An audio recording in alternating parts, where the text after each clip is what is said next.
আপনাকে আপনার আপনার দলের অবস্থা একটু বলি, হ্যাঁ, কিছু মনে করেন না, পার্সোনালি নিয়েন না, কারণ এগুলো কেউ বলবে না, এই বান্দাই বলবে একমাত্র। আপনাদেরকে আমি আমার বগুড়ার আপনাদের দলের একটা চিত্র দিই। আমি এইভাবে এই লেভেলে যাই না, কিন্তু বগুড়া তো আমার জন্মভূমি, আমার নারী পোতা আছে। আর বগুড়া হইতেছে সেই বগুড়া যেই বগুড়া বিএনপির পুণ্যভূমি, জিয়াউর রহমানের জন্মস্থান। তো বগুড়া তো বিএনপির জন্য পুণ্যভূমি হওয়ার কথা, তাই না? এখানে মডেল বিএনপি থাকবে, এখানে বিএনপির জেলা কমিটি হবে একটা মডেল কমিটি, যা সারা বাংলাদেশের মানুষ দেখবে আর বলবে ওয়াও কি চমৎকার কমিটি, কি সুন্দর কমিটি। এইখানে তো বিএনপির কিছু দরকার নাই, এখানে তো এমনি মানুষ বিএনপি করে রে ভাই। এইখানে তো বিএনপির মাস্তান পালার দরকার নাই, এখানে তো ম্যানেজ করার দরকার নাই, এখানে তো মাফিয়া পালার দরকার নাই, এমনি বগুড়ার মানুষ বিএনপি করে। বগুড়া মানুষের নিঃশ্বাসে বিএনপি। এইখানে আপনি নেতা কি দিচ্ছেন আমরা দেখি, হ্যাঁ, নেতা কি দিচ্ছেন?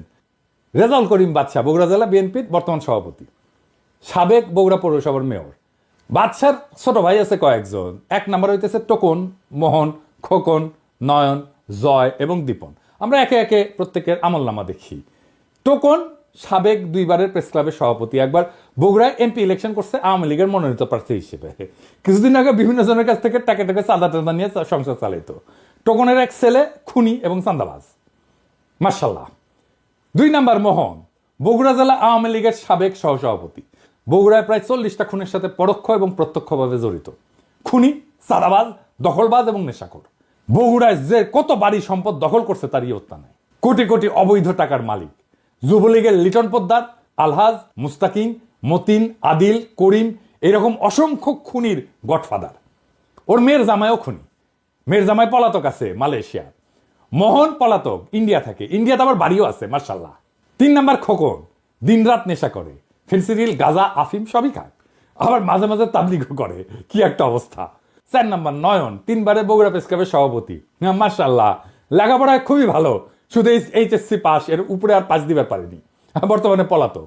5 নাম্বার জয়, শহর যুবলীগের সভাপতি, হিরোইন খোর, রাত হইলে বাসা ফেরার জন্য রাস্তা দিয়ে হাঁটতে পারে না, এমনই দুলে, সে দেওয়াল ধরে ধরে রাত হইলে হাঁটে। আমার কথা না, বগুড়ার মানুষের কথাই শুনেন। দীপন 6 নাম্বার, ফেন্সিডিল খোর, ফেন্সিডিল বিক্রেতার কাছ থেকে মোহনের ভাই হিসেবে ফ্রি ফেন্সিডিল পায়। বগুড়ার মানুষ এই দুর্বৃত্ত পরিবারের কাছে জিম্মি। এক ভাই বিএনপি, এক ভাই আওয়ামী লীগ, এক ভাই যুবলীগ, 2 ভাই হাসিনার চাটুকার সাংবাদিক। এদের বাপের নাম আলম দারোগা। এ কিন্তু বগুড়ার স্থায়ী বাসিন্দাও না, এই আলম দারোগা বরিশালের মানুষ, সিপাহী থেকে দারোগা হয়েছে, বগুড়ায় রিটায়ার করছে। রিটায়ারের পরে নোট বইয়ের ব্যবসা করতো। বাদশাহ মোহনও নোট বইয়ের ব্যবসা করতো। ভাই এই লোকের বগুড়ার প্রতি বিন্দু মাত্র কমিটমেন্ট আছে? বগুড়ায় জাহান নামে যা কিছু যায় আসে, তো বগুড়ার লোকই না রে ভাই। এই বাদশাহ 5ই আগস্টে বহু আওয়ামী লীগ যুবলীগ নেতার কাছ থেকে টাকা নিয়ে তাদের সম্পদকে রক্ষা করছে, তাদেরকে রক্ষা করছে।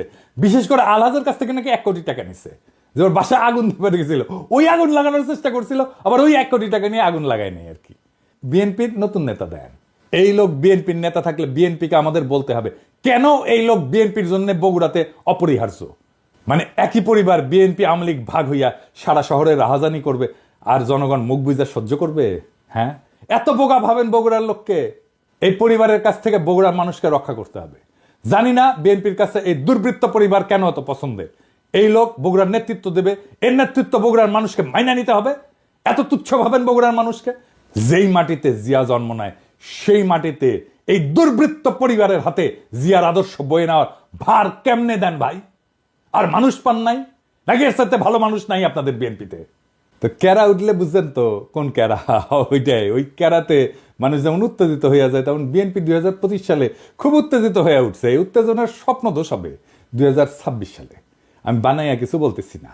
বিএনপি মানে জিয়াউর রহমানের আদর্শের বিএনপি আমার খুব পছন্দের দল। আর হাসিনার ফ্যাসিস্ট আগ্রাসন থেকে সবচেয়ে বেশি মাইর খেয়া কিচ্ছু করতে না পারার দল হইল বিএনপি। এরা মাইর খেয়েছে, ছাত্রদের কারণে আজকে তাদের জীবন বাঁচাইতে পারছে। দেখেন রিজভি ভাই কি বলে। ভেঙে বিশেষ করে স্কুল কলেজের মাসুম বাচ্চারা নিজেদের জীবন দিয়ে রক্ত ঝরিয়ে আমাদের কাছকে মুক্ত করেছে, গোটা জাতিকে মুক্ত করেছে। আমি আজকে সেই সমস্ত মাসুম বাচ্চা, স্কুল কলেজের সে সমস্ত ছাত্র ছাত্রীদের যাদের শহীদী আত্মত্যাগের মধ্যে দিয়ে আজকে গোটা জাতি মুক্তি লাভ করেছে এক ভয়ঙ্কর ফ্যাসিবাদ থেকে, সেই সব শহীদদের প্রতি আমার গভীর শ্রদ্ধা জানাচ্ছি। যারা এদের জীবন বাঁচাইলো, যাদের জন্য খালেদা জিয়া আজকে তার ছেলের বাসায়, যাদের আত্মত্যাগে আজকে বিএনপির নেতাদের এত লম্ফজম্প, তারাই নাকি আবার আন্দোলনের মূল মাস্টার মাইন্ড। বাংলাদেশের মানুষকে 16 বছর ফ্যাসিবাদের থেকে বাঁচানোর কি করছে বিএনপি? বাঁচাতে পারছে? 1/11 ঘটানো বন্ধ করতে পারছে? তখন তো ক্ষমতায় বিএনপি জামাত পারেনি। বাংলাদেশের উপরে যাইতে বসে এই ফ্যাসিবাদী শাসন, এইটা থেকে মুক্ত করার জন্য বিএনপি কি করছে? তা ওনারা বলেন ওনারা মাস্টার মাইন্ড, তা অনেকের মধ্যে একজন না, অন্যতম না, একমাত্র মাস্টার মাইন্ড। তো বিএনপির কাছে আমার প্রশ্ন, আপনারা যদি আন্দোলনের মাস্টার মাইন্ড হবেন, তাহলে আপনাদের 31 দফার একটা দফাতেও এই জুলাই আগস্ট বিপ্লবের আন্দোলনের শহীদদের আহতদের নিয়ে কোনো দফা নাই কেন? 1971-এর মুক্তিযোদ্ধাদের নিয়ে তো 21 নম্বর দফা আছে। তাদের তালিকা করবেন, স্বীকৃতি দেবেন। 2024-এর স্বীকৃতি কোথায়? তাদের পুনর্বাসন কোথায়? ভুলে যান না, এটা আপনাদের 2001-2006-এর অ্যানালগ দেশ না, এটা প্রযুক্তির বিশ্ব। নির্লজ্জভাবে আন্দোলনের ক্রেডিট নেবেন, আবার এইভাবে ধরা খাইবেন, আবার ক্ষমতায়ও যাইবেন। এত খাইতেছেন কেন বাবারা? খাইবেন ভালো কথা, খাওয়ার জন্য তো চাষাবাদ করা লাগে।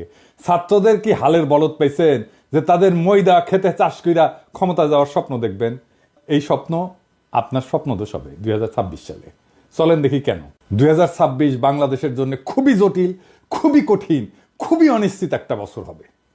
বাংলাদেশের মানুষকে হাসিনা সরকার উন্নয়নের যে মূলা দিছিল, ওই মূলা খেত দেখা 2021 সালে আমাদেরকে অনুন্নত রাষ্ট্র থেকে উন্নয়নশীল রাষ্ট্রের মর্যাদা দেওয়া হয়েছিল। মর্যাদা না, কিন্তু এই উন্নয়নশীল রাষ্ট্র হিসেবে বাংলাদেশের জন্য অপেক্ষা করতেছে কি কঠিন চ্যালেঞ্জ। সব চ্যালেঞ্জের কথা আজকে কমু না, তবে আমরা মাঝে মাঝে বিএনপির এইভাবে পরীক্ষা নিব। আপনাদের প্রথম চ্যালেঞ্জ হইলো না, সব চ্যালেঞ্জের কথা আজকে কমু না, আজকে কয়েকটা চ্যালেঞ্জের কথা কমু, বাকিগুলো খুঁজে বের করেন। আপনারা তো বহুত বুঝেন, সবার থেকে বেশি বুঝেন। আমাদের প্রথম চ্যালেঞ্জ হলো 2026 সাল থেকে আমরা ইউরোপিয়ান বাজারে জিএসপি প্লাস পাবো না।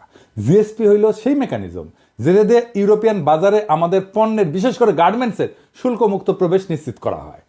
এর মধ্যে অন্যতম হইল তৈরি পোশাক শিল্প। 2026 সালে জিএসপি প্লাস পাওয়ার অন্যতম শর্ত হইল সুশাসন, কলকারখানার শ্রমিকদের অধিকার নিশ্চিত করা।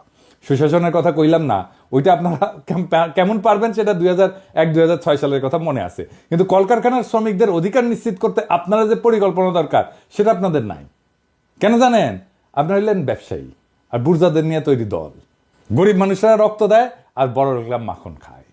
আপনাদের যারা জনগণের সাথে সম্পৃক্ত ছিল তাদের কি অবস্থা আমি একটু পরে দেখাবো। হ্যাঁ, কি অবস্থা, বের করে দেন, নয়তো মেরে ফেলে, পিঠে মরে যায়, বনে বাজারে ঘুমায় বেড়ায়। ঢাকায় এসে রিক্সা চালাইছে যে সমস্ত লোকেরা, দারোয়ান হয়েছে, পাঠাওয়ে কাজ করছে, তাদের কোনো খবর থাকে না। সবাই আইসা তখন টেকার লোভে জড়া হয় আশেপাশে, অর্থলোভী এলিট। আর এই রাসেলের মতো লোকেরা আপনাদের দলে ভিড়তেছে, নতুন এসালমো হয়ে উঠতেছে। এই বিএনপিতে অলিগার্ক ভিড়তেছে না? এদের টাকা কামানোর একমাত্র উপায় হইল শ্রমজীবী মানুষের শোষণ। এরা তো শ্রমিকদের বেতন দিবে না, কলকারখানায় উন্নত কাজের পরিবেশ তৈরি করবে না, কারণ এইগুলা করলে তো টাকা কামাবে কেমনে। তাই আমরা বিএনপির ক্ষমতায় আসলে জিএসপি প্লাস পাবো না, লিখে রাখেন। আর আমরা ইউরোপিয়ান বাজারে আমাদের যে অ্যাডভান্টেজ ছিল, পণ্যের যে অ্যাডভান্টেজ ছিল, আমরা যে দাম দিতে পারতাম সেটা আমরা দিতে পারবো না, সেটা হারাবো, লিখে রাখেন। আর একটা চ্যালেঞ্জ হলো 2026 সাল থেকে আমাদের উপর আন্তর্জাতিক কপিরাইট আইনের প্রয়োগ শুরু হবে। এর মানে কি জানেন? সব কিছুরই কপিরাইট আছে, বুঝছাও, সব কিছুর। ওই কপিরাইটে ফ্রি দিতে হয়। বইয়ের যেমন কপিরাইট থাকে, আমি অবশ্য বইয়ের কপিরাইটের ফি পাই না, আমি কপিরাইট ছেড়ে দিচ্ছি। সেজন্য দেখেছেন না মেলা বই আবার ছাপা হয়ে খালি বিক্রি হয়, কিন্তু এটা পয়সাকালে আমি পাই না। এইরকম কপিরাইট আছে পৃথিবীর সব জিনিসের উপরে, ওষুধের উপরে আছে। এই কপিরাইটের যখন প্রয়োগ শুরু হবে তখন ওষুধের কপিরাইটের ফি আমরা এখন দেই না, সেজন্য আমাদের দেশে ওষুধের দাম কম। এই কপিরাইট আইন প্রয়োগ শুরু হলে প্রথম ভিকটিম হবে আমাদের ওষুধ শিল্প। আজকে গরিব মানুষ যে ওষুধ 10 টাকা দিয়ে কিনে খেতেছে তার দাম হবে 500 টাকা।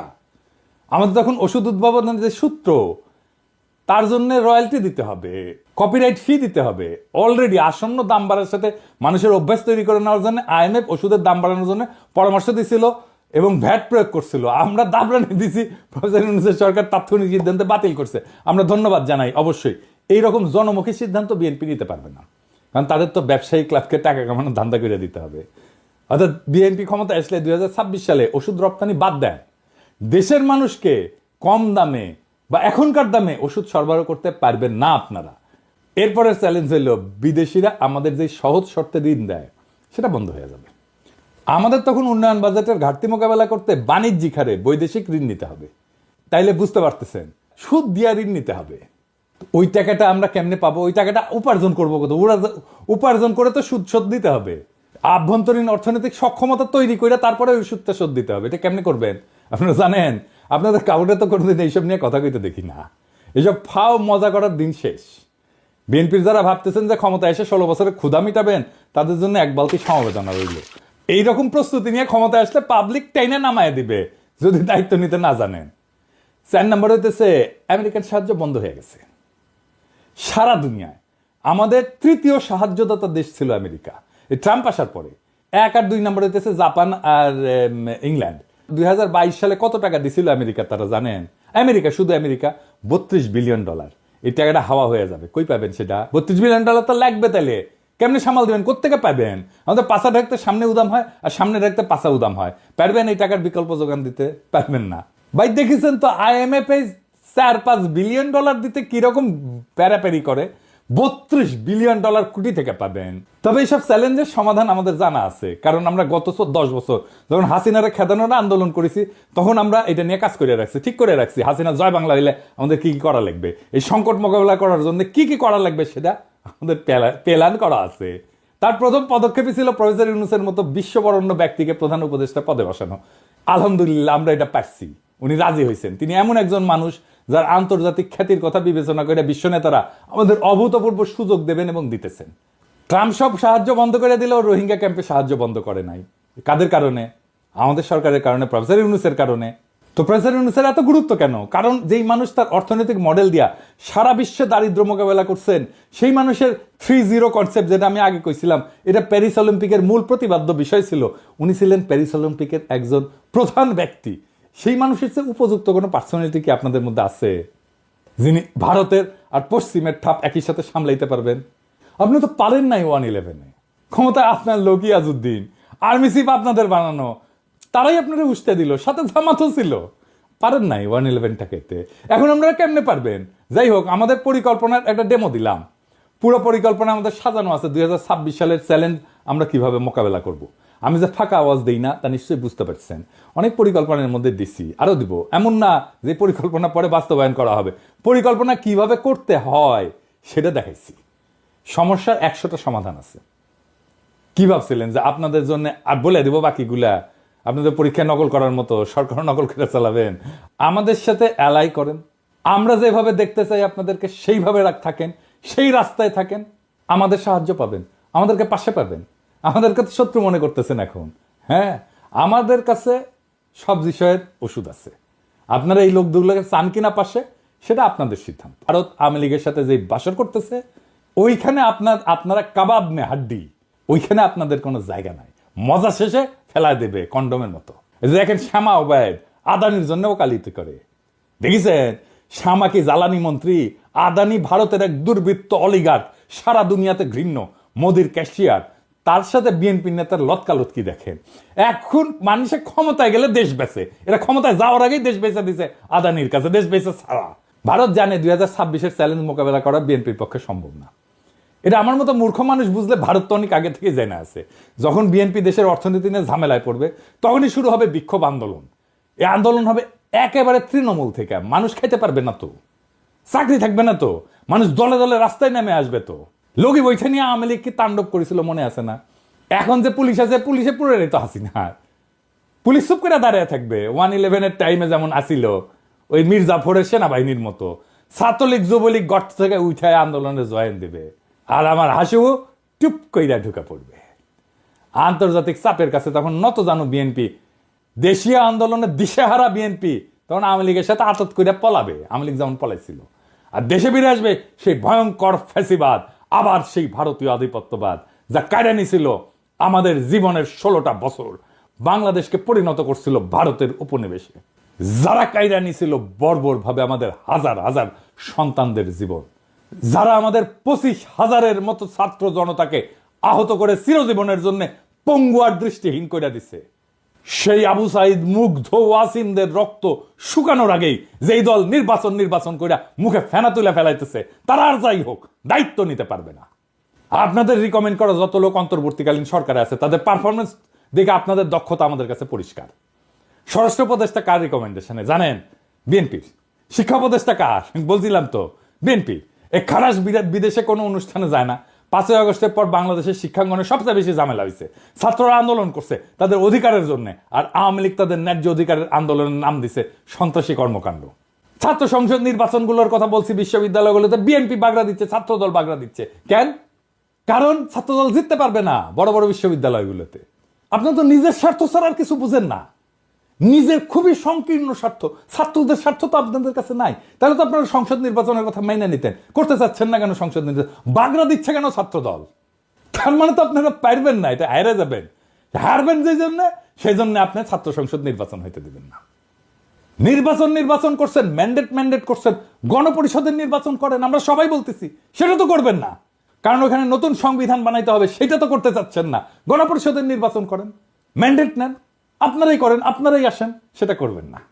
যারা বিপ্লব করলো, যারা দেশটাকে রক্ষা করলো রক্ত দিয়া, তাদের প্রতি আপনাদের পর্বত প্রমাণ ঘৃণা, শত্রু বানায় ফেলছেন তাদেরকে।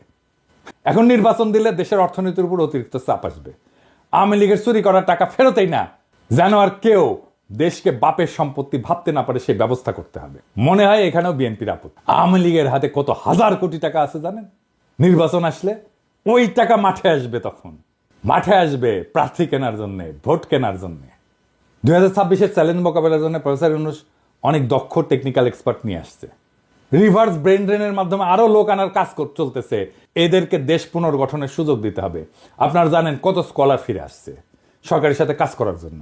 সোয়াসের মুস্তাক ভাই আসছে, ইকোনমিস্ট আনিস ভাই আসছে, বিদায় আশিক আসছে, খলিল ভাই আসছে, আরো কত নাম কমো, প্রত্যেকে কাজ করতেছে এই ধ্বংস হয়ে যাওয়া দেশটাকে আবার ঠিকঠাক করতে।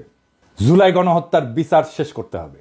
আপনারা 31 দফায় যেহেতু এগুলো রাখেন নাই, তাই আপনাদের উপরে আমাদের কোনো ভরসা নাই। আগামীর যুগ জেনারেটিভ এআই এর যুগ। আমাদের তথ্য প্রযুক্তি খাতে অনেক দক্ষ লোক দরকার। হাসিনার চুরির অত্যাচারে এমন দক্ষ যত লোক দেশ থেকে চলে গেছে, তাদেরকে আবার আমরা ফিরে আনবো।